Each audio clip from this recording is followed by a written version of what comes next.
上了岁月熟悉的发髻，隐藏太多心事秘密。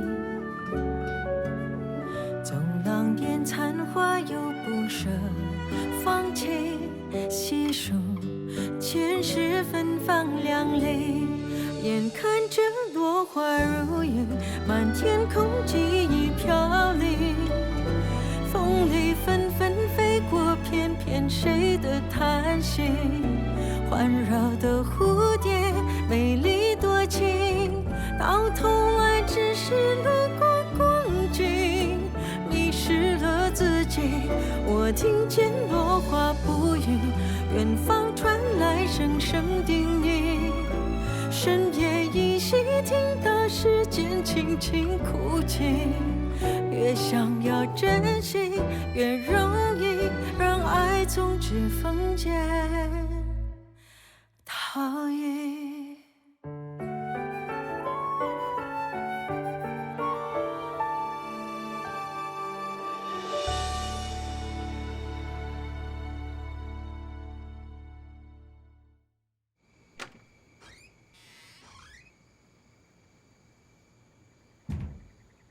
Hello， 小野总。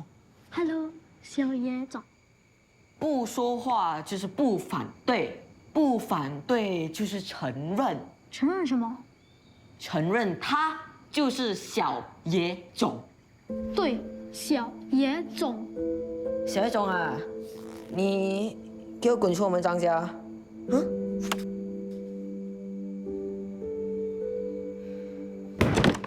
小野种打人了，快跑啊！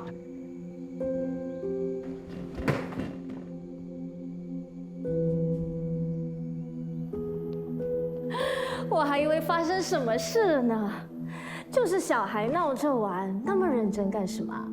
大嫂，你说是不是啊？淑清啊，我看还是算了吧。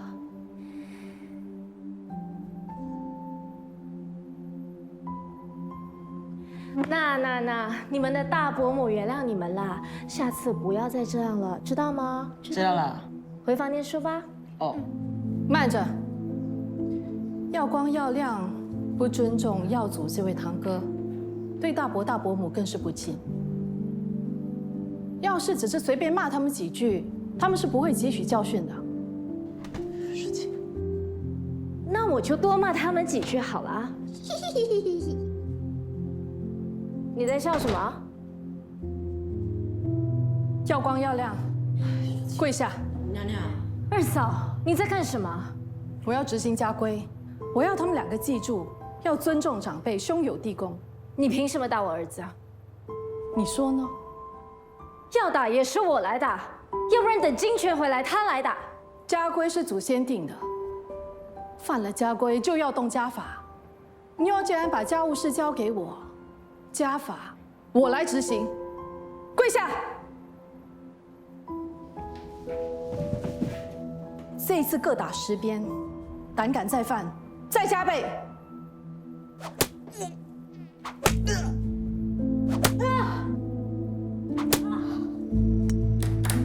你没看他怎么鞭打你儿子的，根本就是想把他们的屁股给打烂。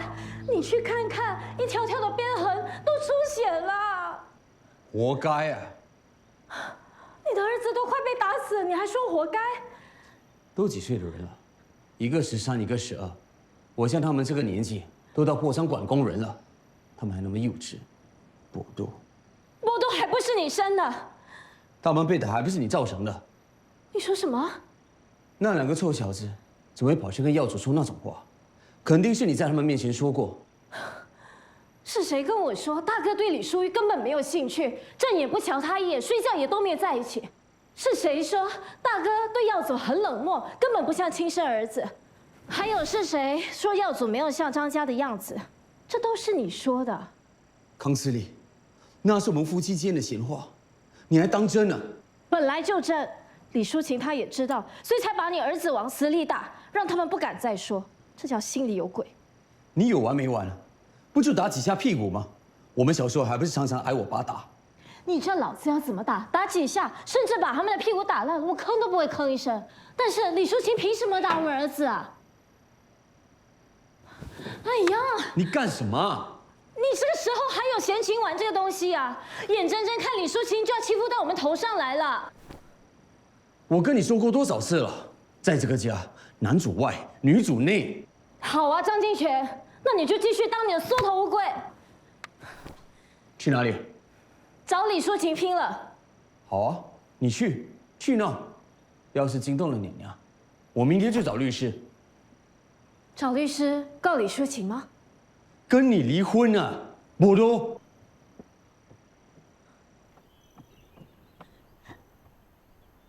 你干嘛在这里啊？听你跟爹地说话啊。谁让你偷听的？我没有偷听啊，是你们以为没有人在听。不管你听到什么，都不准说出去，知道吗？知道。妈咪，叫娘娘。娘娘，你真的那么讨厌二伯母吗？小孩子少管大人的事。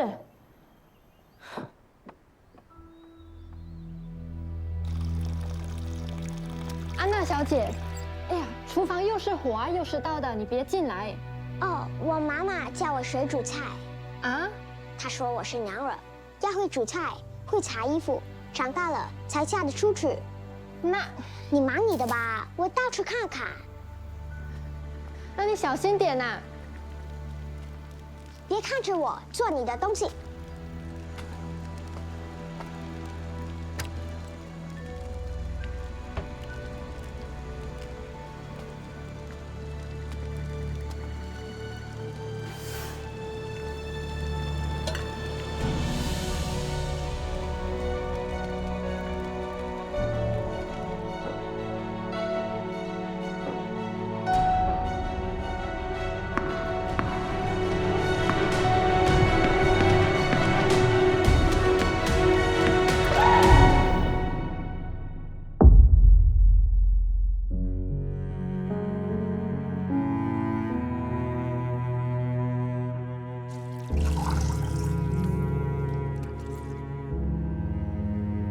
少奶奶，要不要喝点热茶？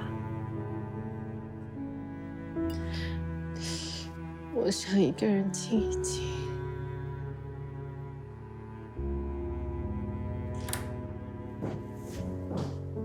二少爷，淑琴，你觉得怎么样？医生刚来过，我没事。对不起，静儿。傻瓜，干嘛跟我说对不起啊？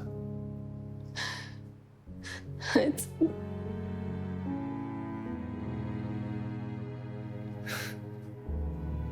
只要缘分没断，孩子会再来的。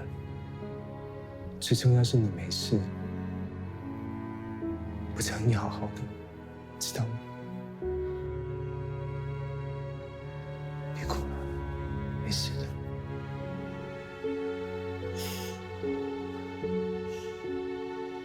没想到报应那么快就到，他一定哭死了。哎呦，这还用说吗？第一个孩子来不及长大，第二个孩子被绑了，下落不明，第三个孩子还没有出世就没了。哎呀，二少奶奶还真是可怜。不过也是她自找的，她都怀上孩子了，不好好养胎，走上走下还挥藤鞭打人，不动胎气才怪。是啊，你没看他打耀光耀亮的样子，多威风啊！也不想想自己是有身孕的人，这就叫活该。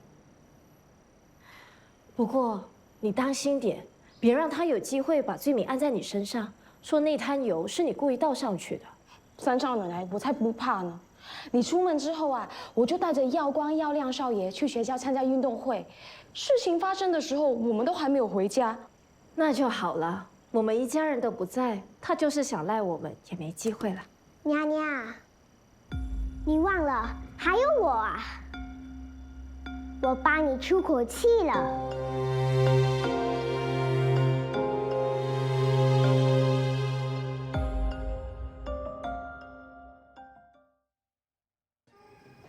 大柱，听说以前你家很有钱，是真的吗？当然是真的啦！我小时候家里是富到流油啊，我爸是寡头给啊，我家里楼上楼下就有16间房，只不过后来啊，生意失败，变穷光蛋了。有一天晚上突然发神经，一把火把整间屋子都烧掉，就只剩下我一个人。更惨的是啊，我去投靠亲戚，亲戚都不认我，没地方住也没东西吃，我想要打工都没人要。哎，大杀四方啊！我们来兜一圈。你还有钱输吗？有。拿出来看看啊。你赌我都不信啊。哟，就这点钱啊？我看你还是不要赌了。卖不卖啊？卖你的头啦！叫我卖身，你没死过。你不是有女儿吗？卖不卖啊？卖。女儿你都卖，你还有没有人性啊？反正都不是我亲生的。你真的想买？开个价。200。你女儿跟你一样臭，还卖200块，2块你就偷笑了，我还管她吃管她住呢。那不如我送你。不要钱，我考虑考虑啊。揍你2巴掌了又！你敢叫我卖女儿啊？还敢说我女儿只值2块钱？我打你打到变猪头啊！我就是买来做童工，也好过跟着你。跟我怎么样？哎，睡街头，穿的又破又烂，有这顿没顿的，还跟你到处骗钱，早晚有一天不是饿死就被人打死。我买它呀，是这善事啊！扇你的头，我扇你头2巴，你要不要？啊！你放手啊！你有胆你不要跑了，你不要跑啊！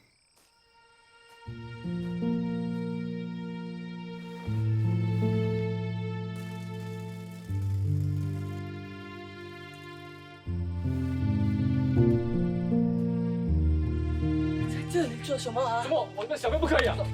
可以了，你走开啊你！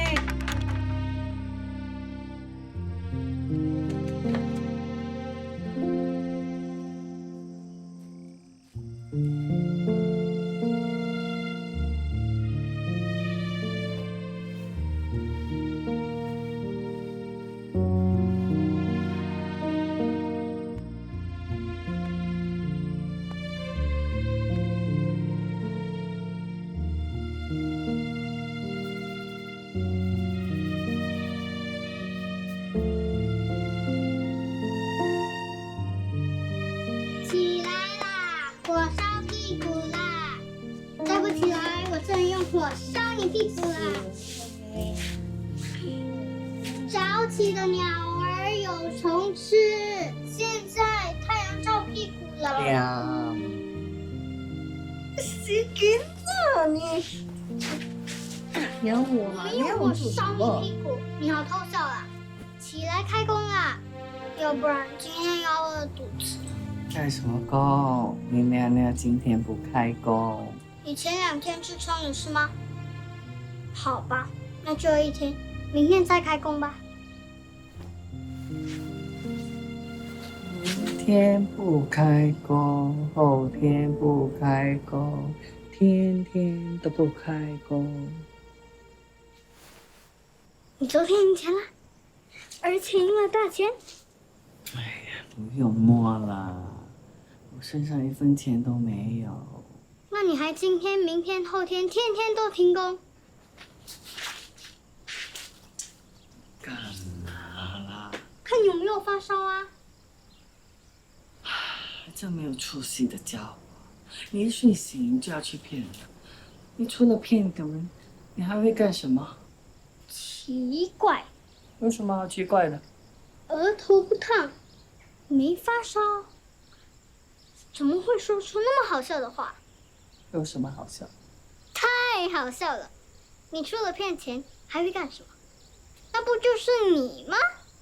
我是你女儿，我骗钱还不是你教的？是我教的啊，我就只会教你这些狗屁倒灶的事。那你不要做我女儿啦，你去找别人当你娘娘啦。你舍得吗？我干嘛不舍得？你啊，只是个拖油瓶，我没有你啊，我省麻烦了。去哪里啊？去找别人当娘娘。这个没有良心的家伙，不给！你滚蛋了就不要回来啊！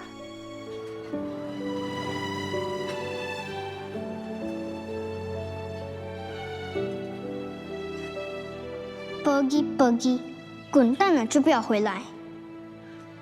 你就不能说些别的吗？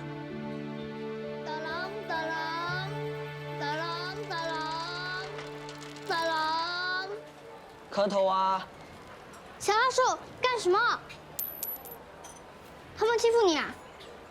不是，那你为什么跟他们下跪磕头？因为我们有钱。磕一个头给1毛钱。起来！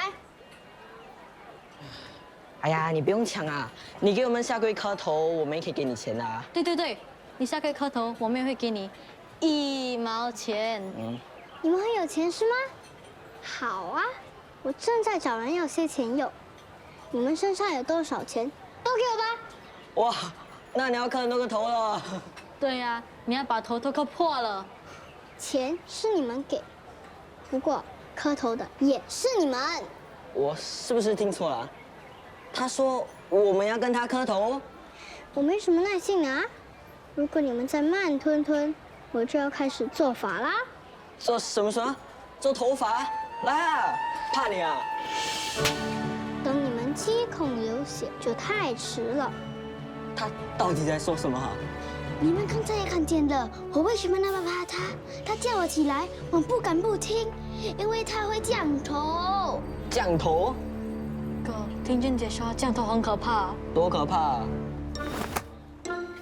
咪咪哄，咪咪哄，咪咪，你们两个小屁孩，我让你们知道我的厉害。哦，惨了，你中了他的降头。啊？你。我怎么了？我怎么？大哥，你的鼻子。接下来就是耳朵、眼睛、嘴巴，这就叫七孔流血。到那时候，谁也救不了你了，只好向阎罗王下跪磕头。我跪，我的钱都给你，我给你磕头。啊！你的耳朵！他刚才要说你的耳朵有耳屎啦，笨蛋！大哥，怎么办？我们中计了！笑死我了！你还笑？没志气的东西！为了1毛钱就下跪磕头，新娘姐，我又不想啊，可是我又不像你那么厉害，会做法，会降头。你想学？想啊！那就别看走眼啦。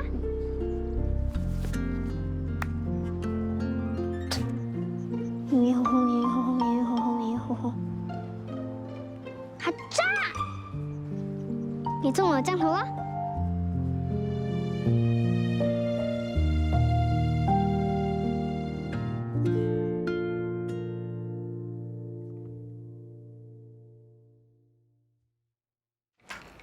叫你们不要乱跑了，一眨眼就不见人。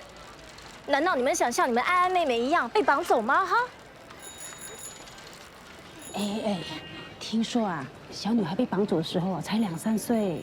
哎呦，年龄那么小啊，8成是被杀掉了。可是听说孩子的妈不死心，一直在找孩子的下落。哎，如果那小女孩在，现在几岁了？大概10岁了。那不是跟我的新娘一样大？被你吓死啦！对呀，死大飞阿猪，竟然偷听我们说话。我站在这里老半天了，是你们一直在背后说人闲话，都没看到我。喂，给钱！哎，你这个娘惹婆，你连人情都不会是吗？哎，我问你们啊，找女儿的是那个女儿吗？不对，那个是3少奶奶，找女儿的是2少奶奶。哦，你怎么那么熟啊？他们家的妈姐经常来跟我买鸟耳糕的。哎，我问你啊，他们家真的很有钱啊？翡翠山，你听说过吗？那里住的都是有钱人，他们家可是翡翠山最大的。我问你，如果我在那家裁缝店做一套衣服，要多少钱嘛？够你吃1年。1年？新娘是我捡来的，说不定她就是那家人的女儿。你呀、真的是见钱眼开哎！你女儿啊，是在妓女户的后巷捡到的，生母肯定是做妓女，想攀有钱人，省省吧。对呀、你是不是也想骗人家的钱呐？是啊，我就是想骗啊。你欠我20块。喂，你不要乱讲，我几时欠你钱？你说我女儿是妓女生的，你破坏我女儿的名声，我要你赔偿20块，算便宜你了，目如不萨啊！先这，改天再来拿。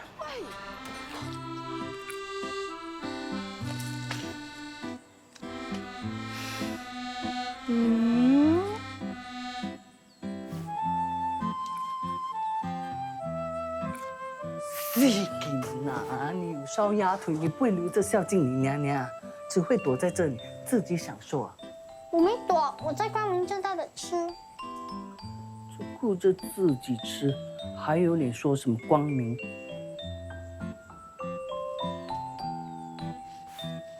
大鸭腿，算你有良心。看到了吧？我现在不用靠你啦。长大了哦，翅膀硬了，自己会飞啦。你不就会骗人吗？厉害什么？骗人容易吗？骗人也要有本事。本事个屁呀！你懂什么叫旁门左道吗？就是干坏事喽。骗人就是旁门左道，旁门左道就是干坏事，干坏事也叫有本事。那坏人不是成了好人吗？那你承认你是坏人了？我从来没说过自己是好人。那是对的，因为好人难做。你是不是很想当坏人？不然我会饿死，你也会饿死。坏人没有好下场的。好人就一定会有好下场吗？好人不一定有好下场，但是好人死了肯定会上天堂，坏人会下地狱。那我们上辈子一定是坏人喽。是你老师说的，他说投胎来当大官、当有钱人的，都是上辈子做很多好事的。像我们这种啊，就是过来受苦受难的。这就是我们的对了，人间地狱。在有钱人眼里啊，我们跟活在人间地狱也是没有两样。你是不是想要离开人间地狱？哈什么哈？你想就这样在这里过一辈子吗？这样的日子也没什么不好过啊。没志气的，你当小乞丐、小骗子还不够啊？你还不是一样？我几岁你几岁？我还有多少日子？今天有饭今天吃，今天有钱今天花，管明天做什么？不会睡大觉更好。呀，那个，那不是我说的吗？你好学不学呀？我先放屁给你，我先放屁给你啊！你呀，住在这翡翠山上了，都是有钱人吗？当然，我们现在要去的这户人家是山上最有钱的。不止有钱，还最有钱。你不是要找别人当你娘吗？要找，当然得找最有钱的啦。怎么啦？我们还是回去吧。为什么？是你说的，真正有钱的人我们是惹不起的，而且他们精明的很，不会被我们骗。我有说要去骗人吗？不是去骗人，是去认亲。不过我们空手去，绝对不能空手回，对吗？那是当然的。哎呀，他们有钱人啊，最不缺的就是钱。认亲不成，怎么好意思让我们白跑一趟？起码得让他们花个50、100才能打发我们吧？没50、100，我们就死赖不走。谁敢赶我们，我们就叫他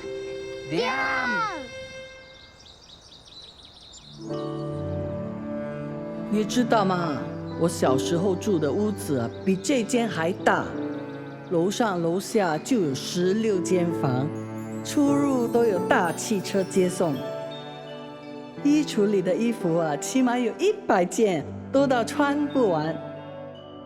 餐餐都是鸡鸭鱼肉，冰箱里的汽水啊，永远喝不完。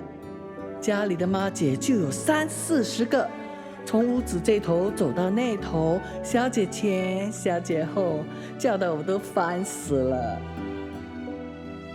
从瑞士坐飞机来的巧克力，想吃多少就吃多少，每天过着像公主般的日子，太幸福了。你看，你今天怎么那么厉害？吹牛噼里啪啦，好像放炮竹一样，连想都不用想哎。当然是不用想啦，都是真的。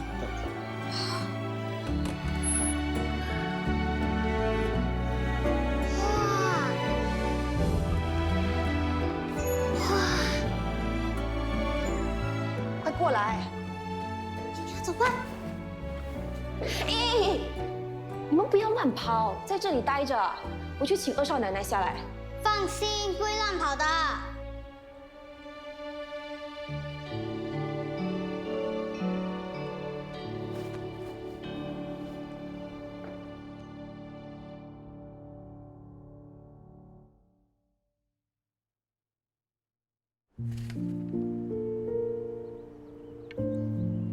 妞啊，银娘写信来啦。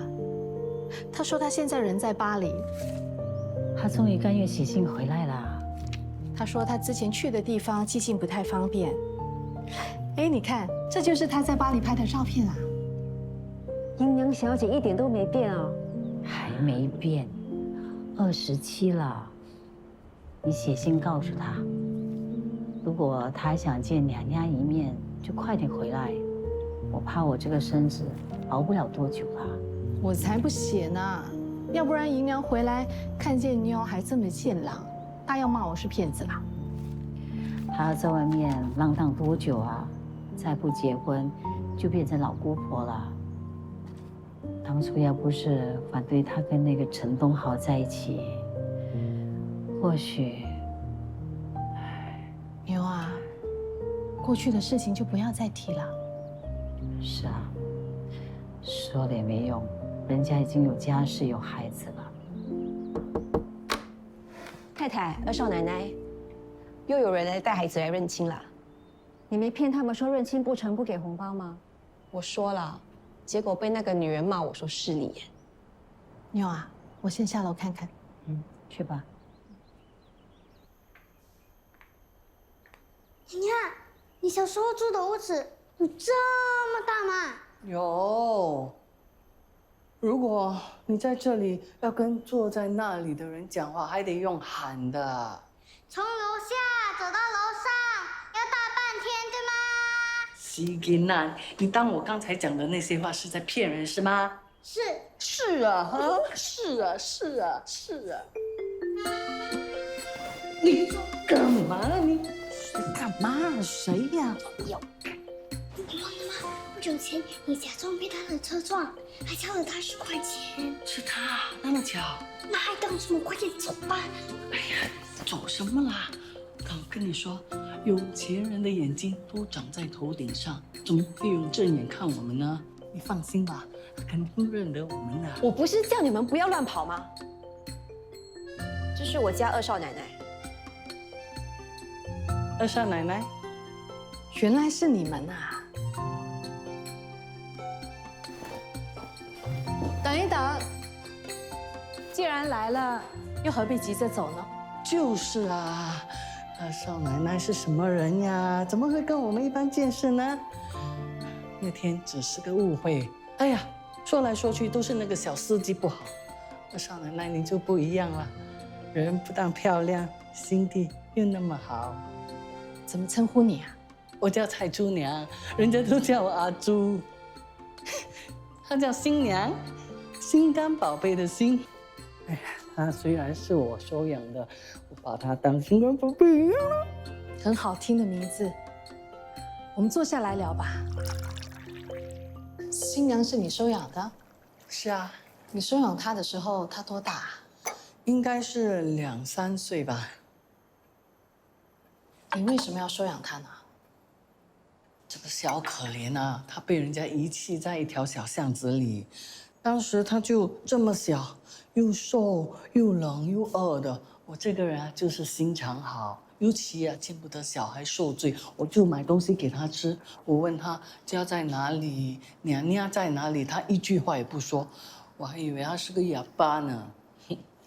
后来第2天呢，我经过那条巷子，他还在。第3天、第4天还在啊，我就把他带到附近去问人，人家都说没见过这孩子。我在想啊，他应该是被大人带去那个地方扔掉的，我就这样收养了他。原来是这样。他一直不说话吗？我就是以为啊，他就是因为不能说话才被遗弃的。但是啊，没过多久他就说话，而且越说越多，还很会顶嘴啊。你是在外面打听到我们家小姐是3岁不见的，你才编的这个故事吧？哎，你这个小妈姐怎么这样说话的？我跟你说，这就叫做缘分，你没发现吗？你看，我家新娘啊，跟你家2少奶奶多相像。我看一点都不像。你眼睛有毛病啊！明明就像得很。哦，那你说说看，我们哪里像？我们眼睛像，鼻子像，嘴巴像，即使不像也像。即使不像也像，那是什么意思啊？只要你认了我是你女儿，人家就会说我们眼睛像，鼻子像，嘴巴像。即使一点都不像，人家也会说很像，包括你。有意思。我的女儿像我，聪明，而不是你收养的吗？又不是你亲生的，哪里像啊？你们不要说这么多了。这孩子是不是真的小姐啊？是骗不过我家2少奶奶的眼睛的。新娘，你能跟我来一下吗？我还怕你吃了我不成。你这孩子怎么那么没教养是吗？要你管。你阿燕，招待一下客人。来，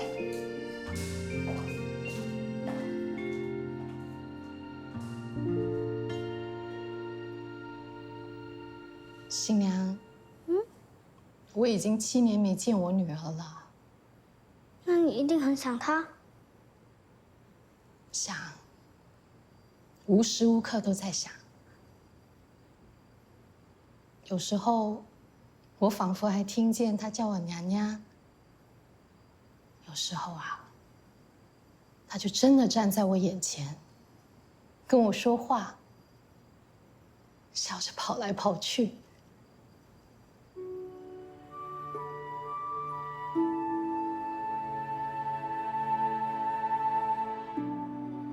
但这只是一场梦，醒来之后，她就消失了。你会找到她的。我一直都没有放弃希望，所以你才会站在我眼前啊。可是我不是你女儿。你怎么知道？因为我不认得你，我也不记得我住过这个家。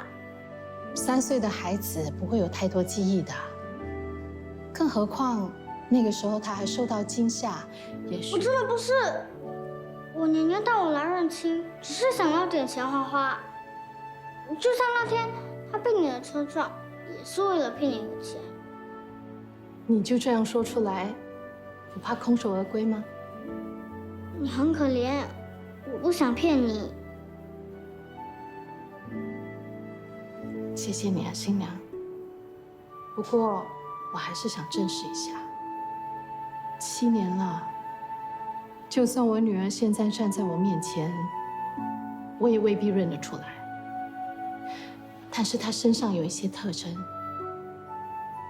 新娘，我可不可以看看你的身体啊？你要我脱衣？我只需要看你的肩、你的背就可以了。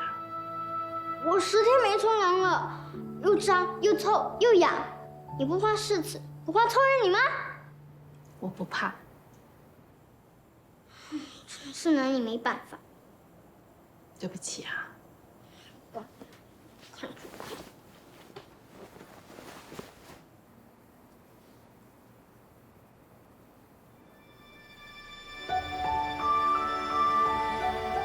安安。啊？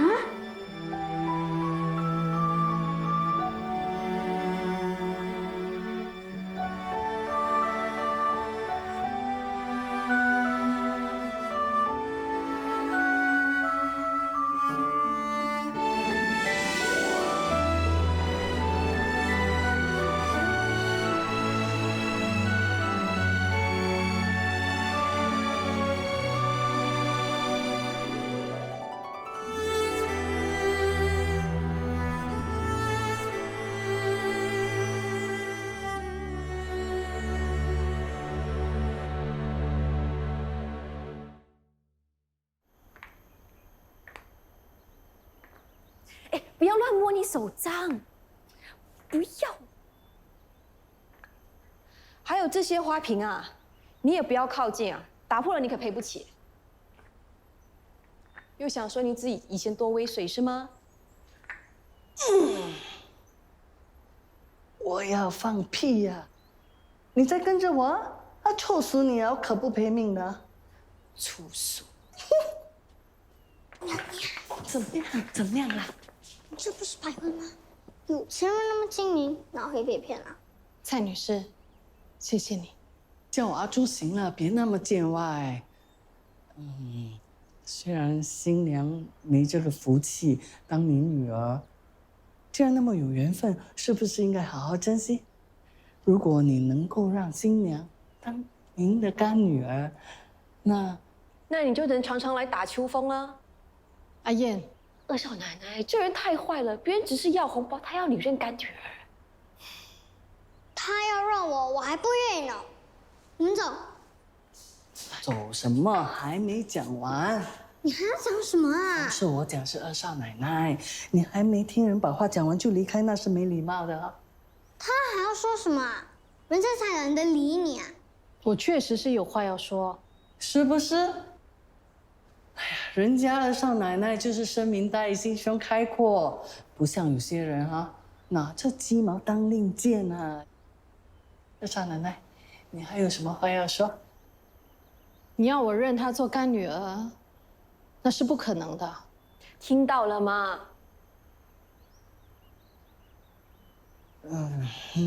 那总要有点表示是吗？放心，我们家二少奶奶人最好了，不会让你们。二少奶奶做得对，有些人呐，不配拿你的红包。你胡说什么？一个小小的红包，怎么可以表达我对阿朱的感激？谢谢你把新娘带到我面前，感谢你这些年对她的照顾。不过你放心，我也会好好的照顾她，把她培育成才的。你这是什么意思？新娘是我的女儿。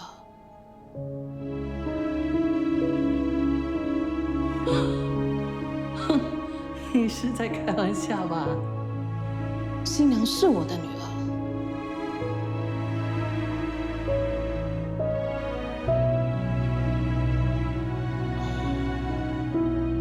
我知道这些年你对她的付出是无法衡量、无以回报。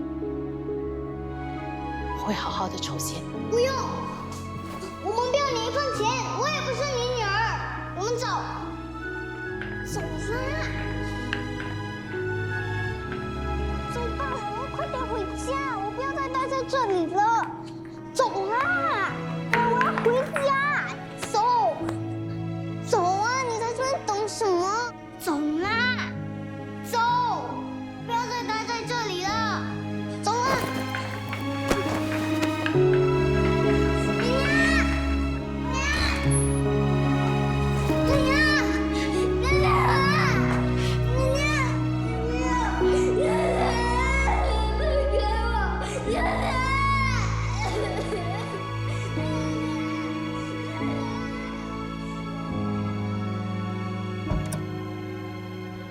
醒啊？迷迷糊糊的我就睡着了。那喝燕窝吧，这是大少奶奶炖来孝敬您的。不喝了。太太，大少奶奶也是一番心意啊。不关她的事，我只是觉得胸口有点闷闷的，不想吃东西。你有没有觉得哪里不舒服啊？没有。我做了个梦，我梦见淑琴怀胎10个月，生了个大胖宝宝。醒来后，才发觉是个梦。太太，你老是放不下二少奶奶流产的事，才会做这样的梦的。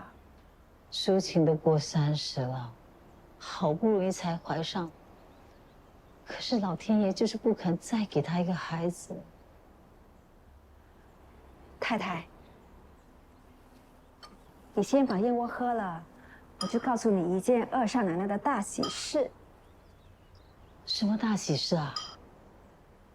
你先喝，你快说。安安小姐找到了。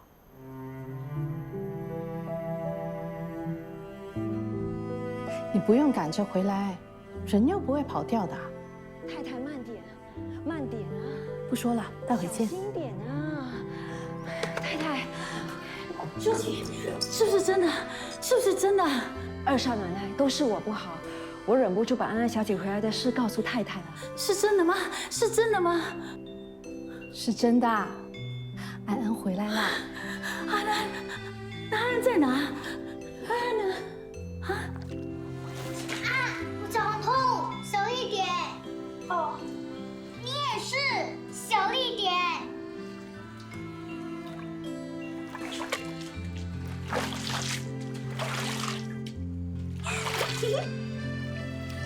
娘娘一定是要我享受一下有钱人的生活，所以才丢下我跑了。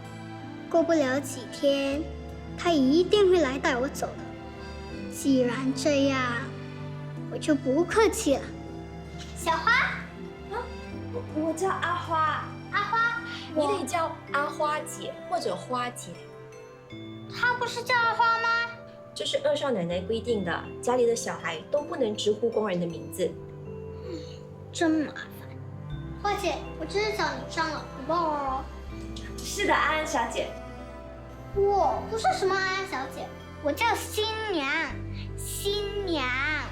是的，你是新娘安安小姐。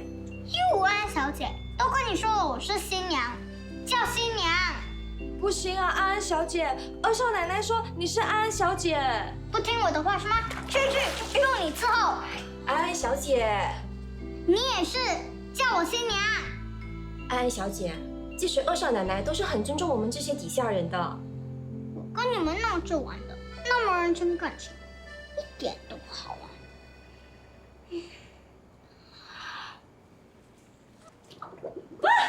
安安小姐，安安小姐，拿去。安小姐，安小姐。韶华一生，金水玉簪，像是梦一般。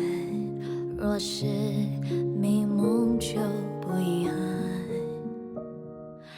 月色温暖，眼眶盈满，不敢回望，害怕转身会失望。岁月漫长，步履蹒跚，沾染了过往。提起往事，历历在